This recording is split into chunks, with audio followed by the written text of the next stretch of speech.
नमस्कार दर्शकों, आप देख रहे हैं प्रजातंत्र माइक। कांग्रेस पार्टी लंबे समय से असम की सत्ता से दूर है। आगामी कुछ महीनों में असम में विधानसभा चुनाव होने वाले हैं। विधानसभा चुनाव के पहले कांग्रेस महासचिव प्रियंका गांधी ने असम का दौरा किया, जहां उन्होंने माता कामाख्या देवी मंदिर का दर्शन किया। इसके अलावा प्रियंका गांधी के निशाने पर असम के मुख्यमंत्री हेमंत बिस्वा शर्मा रहे।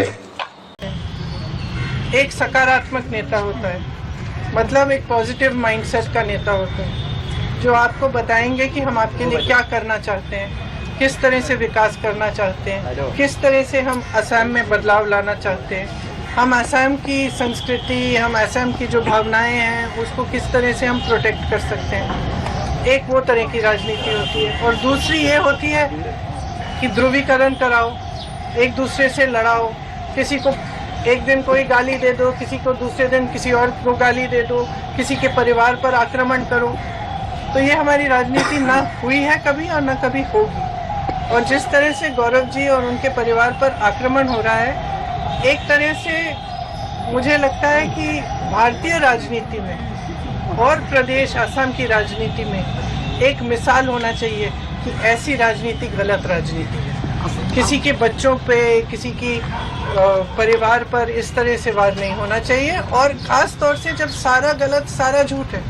और मेरे ख्याल से असम की जनता जानती है इन पे वार हो क्यों रहा है। वार इसलिए हो रहा है क्योंकि इनसे वो घबरा रहे हैं, क्योंकि वो घबरा रहे हैं ये देख के कि ये जो है एक सभ्य इंसान है, ये एक सकारात्मक इंसान है, ये एक दूसरी तरह की राजनीति लाना चाहते हैं जो एक्चुअली सच्चाई में असम की असली भावना है। देखो, अगर असम की जनता की असली भावना ये नहीं होती तो वो जुबिन गर्ग जैसे व्यक्ति से नहीं जुड़ती। जुबिन गर्ग जी ने हमेशा एकता की बात की, हमेशा प्यार की बात की, प्रेम की बात की, तो वो तो कोई भावना होगी ना जनता के दिल में। तो मेरे ख्याल से जनता भी इसको देख के कुछ हद तक ठीक है सुन लेगी, लेकिन उनको किसी को ये पसंद नहीं आएगी ये बात कि इस तरह की गलत बातें किसी के बारे में की जा रही हैं। मेरी सोच है और हमेशा ये सोच रही है कि ऐसी चीज़ों को हमें इन चीज़ों का राजनीतिक फ़ायदा उठाने की कोशिश नहीं करनी चाहिए। क्योंकि ये एक भावना है। और कल भी मैंने बात की अपने कार्यकर्ताओं से कि जुबिन जी के जब उनकी मृत्यु हुई तो हम लोग जो असम के नहीं हैं, हमने जब देखा कि किस तरह से असम की जनता उनसे प्रेम करती है, किस तरह कितनी श्रद्धा थी, चाहे कोई भी परिवार का हो, माता पिता, बच्चे, बेटे बेटियां, भाई बहन, सबके आंखों में आंसू थे। और हमने ये सोशल मीडिया में हमने ये सब देखा, तो हम बाहर से जो देख रहे थे हम समझने की कोशिश कर रहे थे कि क्या है ये भावना, ये इमोशन जिसकी वजह से जनता इस व्यक्ति से जुड़ी हुई है। तो मैं कल भी कह रही थी अपने कार्यकर्ताओं से कि जुबिन जी एक तरह से असम की आत्मा की आवाज़ थी, असम की अभिव्यक्ति थी, जो आस्ते आस्ते मेरे ख्याल से बहुत लोगों को ऐसा लग रहा है, जितने लोगों से मैं बात कर रही हूँ और मैं मिल रही हूँ, उनको ऐसा लग रहा है कि एक हमारा जो असम है, जिसके लिए मतलब जो एक एकता का असम था, एक सभ्य असम था, आज कल रोज़ हिंसक बातें हैं, आक्रामक बातें हैं, ये हमारी सभ्यता नहीं है। असम की जो सभ्यता है उसके बारे में गाया जुबिन जी ने। जितने भी उनके गाने थे, अगर आप सुने, उसमें एक भी गाने में ये नहीं था कि इससे नफरत करो, ये तुम्हारा दुश्मन है, इसको मारो, नहीं था ये। हर गाने में, हर उनके जो वक्तव्य में यही बात थी कि प्रेम, एकता, असम की अस्मिता, असम की संस्कृति, असम की सभ्यता, असम क्या है।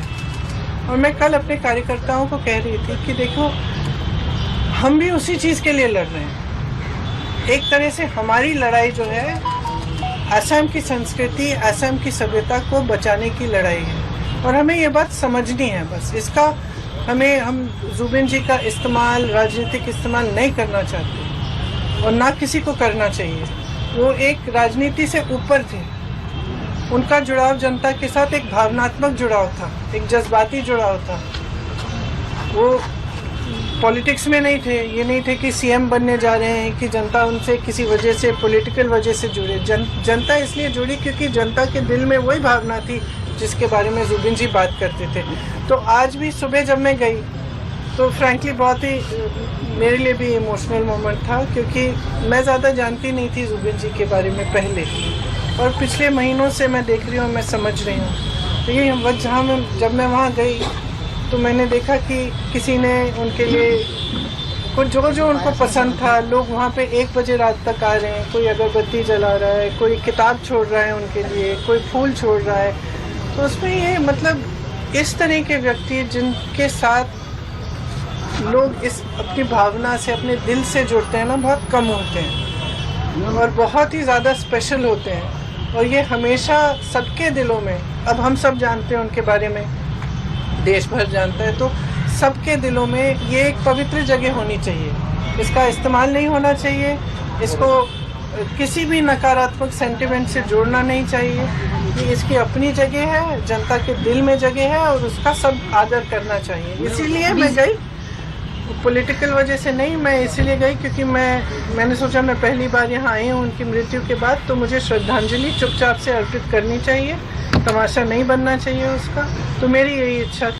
कांग्रेस महासचिव प्रियंका गांधी ने बातों ही बातों में कुछ ऐसा इशारा कर दिया कि यह माना जाने लगा है कि आगामी असम विधानसभा चुनाव कांग्रेस महासचिव प्रियंका गांधी के ही नेतृत्व में लड़ा जाएगा।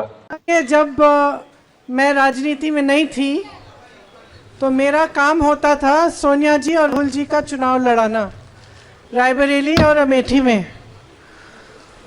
तो आप सबने कहा कि आप बहुत खुश हैं कि आज आप यहाँ हैं। आप यहाँ इसलिए हैं कि जो भी चुनाव लड़ता है ज़मीन पे, वो जानता है कि चुनाव लड़ने वाला कौन है।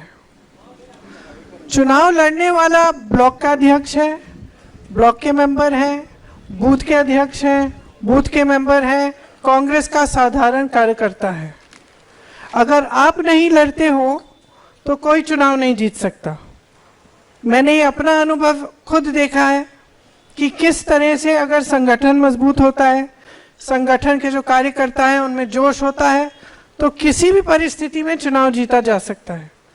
जब मैं पहले सोनिया जी का चुनाव लड़ने गई तो उस समय भाजपा की सरकार प्रदेश में भी थी, केंद्र में भी थी, और बहुत कठिन परिस्थितियों में हम चुनाव लड़े। उस समय ब्लॉक की कमेटियां भी नहीं थी। हमने रात में 3-3 बजे बैठकर ब्लॉक की कमेटियां बनाई, अध्यक्ष बनाई, लेकिन किस तरह से वो लड़े, आज तक हम सबको वो चुनाव याद है। क्योंकि मुश्किल से मुश्किल समय में हमारे कार्यकर्ता हमारे लिए खड़े रहे, हमारे कार्यकर्ता हमारे लिए लड़े, और उन्होंने दिखा दिया कि चुनाव हिम्मत से जीता जा सकता है। आज जो यहाँ की परिस्थितियां हैं वो मुश्किल हैं, कोई ये नहीं कह रहा है कि आसान है। आप खड़े हो, आप यहाँ हो, यही बहुत बड़ी बात है। कि जैसे आपने कहा, आपका नाम क्या है? जैसे आपने कहा कि आपको बहुत मुश्किल परिस्थितियों में लड़ना पड़ रहा है, दबाव है, प्रशासन है, बड़े बड़े नेताओं पे भी प्रशासन का दबाव होता है, अलग तरह के दबाव होते हैं, लेकिन आप पे एकदम वहाँ पे अपने गांव में, अपने ब्लॉक में प्रशासन का दबाव आता है, डराया जाता है, धमकाया जाता है, लेकिन आप खड़े रहते हो। तो सबसे पहले मैं ये कहना चाहती हूँ कि आपको अपने आप में गर्व होना चाहिए। आज अगर कांग्रेस पार्टी इस देश में खड़ी है तो वो आप जैसे लोगों के बल पे खड़ी है, जिन्होंने अपनी पार्टी के प्रति समर्पण और आस्था दिखाई, और जो आज भी लड़ रहे हैं। तो आज इस चुनाव में हमारे सबसे बड़े योद्धा कौन है? आप हैं। कहीं ना कहीं असम के हर नागरिक, हर व्यक्ति के दिल में ये बात है कि हमें वो असम चाहिए। उस असम के लिए दर्द है जो उनके आंखों के सामने खोया जा रहा है। कौन सा असम है वो? एक असम जिसमें सब एकता से रहते थे। कौन सा असम है वो? जिसकी एक सभ्यता, एक संस्कृति है, जिसको आपको बचाना है। वो असम है जिसमें आपकी ज़मीन आपकी है, आपके जंगल आपके हैं, आपकी नदियां आपकी हैं। और आज क्या हो रहा है आपके प्रदेश में? लोग चुप है लेकिन देख रहे हैं, देख रहे हैं कि भ्रष्टाचार हो रहा है। लोग चुप है लेकिन देख रहे हैं कि उनकी ज़मीन बड़े बड़े उद्योगपतियों को दी जा रही है। लोग चुप है लेकिन देख रहे हैं कि किसी को ठीक ढंग से प्रतिनिधित्व नहीं मिल रहा है, कि जितने वादे किए गए छठे शेड्यूल के आदिवासियों के लिए वो पूरे नहीं किए गए हैं। लोग देख रहे हैं लेकिन चुप है। तो एक बात आपको समझानी पड़ेगी, आपको जागरूक बनाना पड़ेगा लोगों को। यहाँ क्या रोजगार मिल रहे हैं नौजवानों को? यहाँ छोटे उद्योग आगे बढ़ रहे हैं? यहाँ क्या नई नई चीजें बन रही हैं? नहीं बन रही हैं। चुनाव के समय या जब सरकार चल रही है तो इसलिए घरों में पैसे भेजे जा रहे हैं ताकि चुनाव के समय वोट मिले। यहाँ कई महिलाएं बैठी हैं, हाँ शायद हर महीने कुछ पैसे आ रहे हैं या चुनाव आता है उससे पहले जहाँ भी भाजपा की सरकार है पैसे भेज देते हैं महिलाओं को। लेकिन उन 5 सालों में क्या उन महिलाओं को सुरक्षा दी? यहाँ पे अपराध बढ़ रहा है। उन 5 सालों में कितनी नौकरियां दी हैं महिलाओं को? कितने रोजगार दिए हैं? कितनी महिलाओं को मदद किया है कि अपने पैरों पे खड़ी हों, कि छोटे छोटे उद्योग शुरू कर लें? जब आप असलियत देखेंगे, जब असलियत पहचानेगी जनता कि सच्चाई ये है कि ये सारी बातें उनके ध्यान को भटकाने के लिए की जा रही हैं और आस्ते आस्ते उनके देखते देखते इस प्रदेश की सारी संपत्ति जनता के हाथों से निकल रही है, एक परिवार के हाथों में जा रही है जो राज कर रहा है इस प्रदेश पे। जहां भी आप जाएं, किसी भी बिल्डिंग का पता कर लें,